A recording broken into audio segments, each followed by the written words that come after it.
Hey, I'm Sarah with NOLA, and today we're talking WordPress. Did you know that over a quarter of the websites in the world are built on WordPress? So you may be wondering, what's the difference between WordPress.org and WordPress.com? WordPress.org is the organization responsible for the open source software that we know as WordPress. WordPress.com is a private for-profit organization that hosts WordPress websites. WordPress.com uses the same content management system, or CMS, as WordPress, but with less customization. WordPress.com is a little bit easier to learn because there's fewer options. There are a lot of reasons to use WordPress CMS over other content management systems.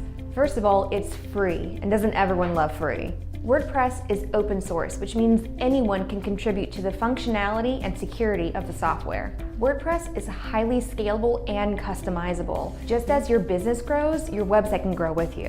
There are hundreds of thousands of programmers that use WordPress. WordPress is easy to use even if you don't have programming knowledge. We like WordPress because you own the website. If you choose to move away from your DIY website builder, you won't be able to take the design with you. You'll have to start from scratch. But WordPress is easily transferred to another web host. WordPress uses themes, which controls how the website looks. You have a few different options for themes. You can get a third-party out-of-the-box theme and customize it to your needs, get a programmer to custom code a theme for your website, or you can use the WordPress developed theme that comes with the download. What is a plugin? Plugins are small bits of code that work with the WordPress core software to expand the functionality of your website. Since WordPress is open source, you'll find that there are many plugins that offer the same or similar functionalities. There are tens of thousands of free plugins on WordPress repository.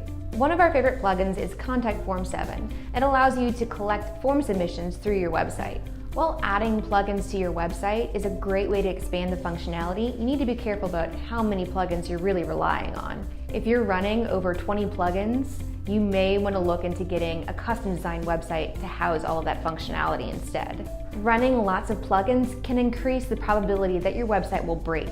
When you have a lot of plugins running at the same time, they're competing to be loaded first, which can slow down your website speed. You want to keep a few things in mind when choosing the right plugin for your website. You'll want to consider the highest rated plugins first. Make sure that the plugin is being frequently updated and that the author is responding to questions. Free versus paid plugins. You'll also want to keep in mind the cost of the plugin. While there are many free versions, there are also some paid subscription versions that can increase the functionality. Test it out. Put a coming soon page on your website and test out the plugin to make sure that it functions the way you want to. Don't forget to take a backup of your website before you add in any new plugins. For more information about WordPress and WordPress plugins, visit GetOnlineNOLA.com.